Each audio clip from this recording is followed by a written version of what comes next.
the Great British Tea Surge, or TV Pickup. It was 8:14 in the evening, October 13th, 1980. The streets of Leeds were quiet, covered in soft yellow light. Inside homes all over Britain, families sat close together, watching TV. A popular drama had just reached its shocking ending. The room was silent. Then the credits rolled. At exactly 8:15, it began. Almost like a signal, people across the country stood up. They walked into their kitchens and turned on their electric kettles to make tea. It was something so normal, but when millions of people do it at the same time, it becomes something much bigger. Electricity rushed through the power lines. The National Energy Control Center lit up with warnings. The people working there sat up straighter. Screens blinked with red numbers. "Big spike coming! Grid 4's under pressure," someone shouted. In those days, something strange had started to happen. When a big TV show ended, millions of people would go make tea at the same time. It happened again and again. After the news, after football matches, after dramatic soap operas, kettles clicked on all over the country within seconds. Each kettle used a lot of power. A few on their own didn't matter, but when over 20 million turned on together, that was like switching on two full power stations at once. It was such a regular event that engineers gave it a name: TV Pickup. The biggest one happened in November 1982. A shocking twist in EastEnders had left everyone speechless. The second the show ended, the whole country moved and the kettles came on. That night, the power system couldn't react fast enough. In North Yorkshire, a transformer failed. Lights flickered in Glasgow. In Birmingham, a few areas lost power for a minute. People thought it was part of the show, but no, it was real. All because of tea. The engineers at the control center had started to watch TV schedules as closely as any viewer. They knew what was coming. They even created special graphs showing how strong the power demand would be, shaped by how many people were likely to get up and turn on their kettles. Some engineers joked they could tell how good a show was by the size of the power spike. The more exciting or emotional the ending, the more people rushed to make tea afterward. If there was a big twist, they knew to brace for impact. To handle the sudden spikes, they needed extra power fast. They used gas stations and water-powered stations that could switch on quickly. One of their favorites was a hydro station in North Wales. It could go from 0 to full power in less than a minute. That dam became the secret hero of Britain's tea habits. But over time, things changed. Technology got better. The National Energy Company built smarter systems. Computers could now predict power needs based on the weather, the TV schedule, and even how many people might be at home. Electric kettles also got more efficient. Some homes started using smart plugs that could delay turning on by a few seconds or minutes. Broadcasters began changing how shows ended, adding longer credits or short clips after the ending to spread people's reaction time. The government also brought in changes to how electricity was managed and invested in better infrastructure. Slowly, the huge spikes became smaller. The national tea surge didn't disappear completely, but it no longer caused trouble like before. Only during really big events like World Cup finals or royal weddings did the engineers need to be on high alert. Still, for those who worked in the control rooms back then, it was unforgettable. They remembered the blinking lights, the tense minutes after a show ended, and the strange joy of seeing everything go smoothly. All of it caused by something as simple and British as tea. When you think about it, it's quite amazing. One of the biggest energy challenges in the country wasn't caused by storms or factories, but by millions of people following the same quiet habit. It showed how powerful everyday life can be when shared by so many at once. Something ordinary became something massive, not because it was planned, but because it was part of who people were. So the next time you turn on your kettle, think of that moment in 1982.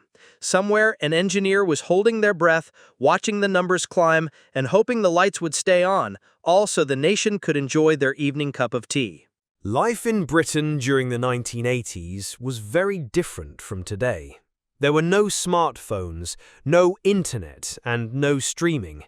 People didn't scroll through apps or binge-watch shows. Instead, Everything stopped for television. The TV was the heart of the home. Usually, the television sat in the living room, and the whole family would gather round it. There were only a few channels, and everyone watched the same programs at the same time. If a show started at 7:30 p.m., you had to be sitting down by then, or you'd miss it. You couldn't pause, rewind, or catch it later online. That's what made TV such a powerful force. When a popular program ended, it didn't just end for one person. It ended for millions of people at the exact same moment. That's why so many got up to make tea at the same time. It wasn't planned. It just became part of the national rhythm. In many ways, life was slower back then, but also more connected. People wrote letters instead of emails. They knocked on doors instead of texting. Kids played outside in the street, and neighbors knew each other's names. On Sundays, many shops were closed, and families sat down for roast dinners together. The 1980s were also a time of big changes in the country. Britain was going through economic struggles. Factories were closing, unemployment was rising, and some towns were hit hard. There were strikes, protests, and strong debates about the future of the country. Prime Minister Margaret Thatcher led the government with tough policies, and people either strongly supported her or deeply disagreed with her. In the north, many coal mines were shut down, which led to anger and frustration among workers. These changes shaped daily life, especially in working-class communities. But even during those difficult times, small rituals like tea and TV offered comfort and routine. British homes in the 1980s were also different from today. Kitchens had floral wallpaper or brown tiles. Most people didn't have dishwashers. Microwaves were just starting to become popular. Electric kettles, however, were already in almost every home. Fast, convenient, and very British. At night, families would sit down in front of the TV. They watched shows like Only Fools and Horses, Coronation Street, Doctor Who, and EastEnders. When the credits rolled, it was time for a brew. That sound, the click of the kettle, the bubbling of water, was part of the evening routine, just like brushing your teeth or locking the door. Even the weather seemed to play a role. On cold or rainy evenings, and there were many, more people stayed home. That meant more people watched TV and more people made tea afterward. The spike in electricity would be even bigger. At the same time, technology was changing behind the scenes. New computer systems helped monitor power use. Engineers developed faster ways to respond to sudden spikes. They worked hard to make sure that when the nation turned on their kettles, the lights stayed on. Still, it wasn't always easy. The grid operators had to be clever and fast. They worked long hours, often with little thanks, just to keep everything running. They knew that a simple thing, like a cup of tea, could bring a huge challenge. It's funny to think about now. In a world of wireless charges, AI, and smart homes, it's hard to imagine millions of people depending on a broadcast schedule to plan their evenings. But that was normal in the 1980s. People looked forward to their favorite shows all day.